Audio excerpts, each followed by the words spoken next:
3 milliards d'années, le Soleil va exploser, il va se transformer en supernova. Il va complètement englober une grande partie du système solaire et la Terre sera brûlée.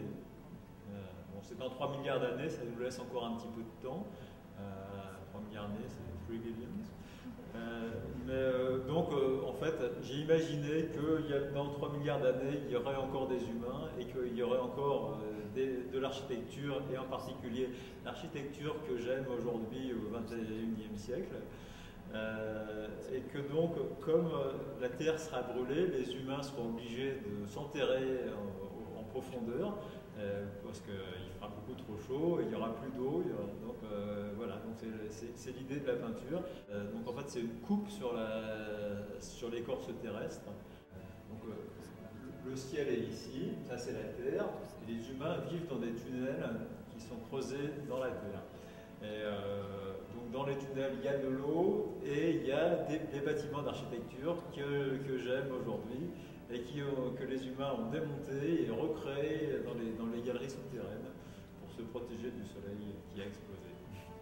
Voilà, voilà une idée que les artistes ont pour le futur dans 3 milliards d'années.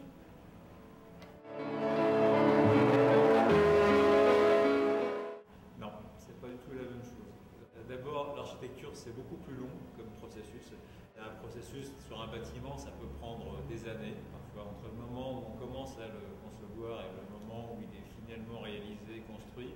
Parfois, il s'écoule 5, voire éventuellement 10 ans. Donc, c'est pas du tout la même chose. C'est un processus évolutif dans lequel le projet il change beaucoup. Entre les premières esquisses qu'on fait et ce qui est réalisé finalement, il y a généralement une grande différence. On passe par plusieurs phases, on passe par plusieurs étapes. Très souvent, on refait le projet parce qu'il y a toute une réglementation qui impose de faire des changements qu'on n'avait pas prévus au départ. Donc, dans le projet d'architecture, c'est un processus beaucoup plus long. La peinture, c'est presque immédiat. En fait. On sait ce qu'on veut faire et on le réalise.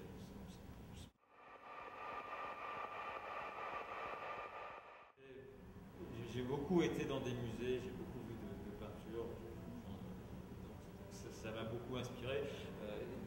Il y a plein d'artistes que j'aime et je me suis dit, tiens, ça c'est vraiment bien, j'aimerais bien faire la même chose. Je lis, ça me donne des idées. Le texte parfois donne des idées. Et puis je suis quand même quelqu'un de très graphique, donc quand je vois des images, ça aussi... ça enclenche un processus de réflexion. Une image en crée une autre, et puis je fais des recherches, j'en trouve une autre, finalement ça me donne une idée pour faire une peinture. Pour faire des bâtiments, c'est un petit peu la même chose, sauf qu'on est beaucoup plus contraint. On est contraint par des budgets, on est contraint par les demandes du client, on est contraint par la réglementation locale. Donc on essaye de faire ce qu'on a dans la tête.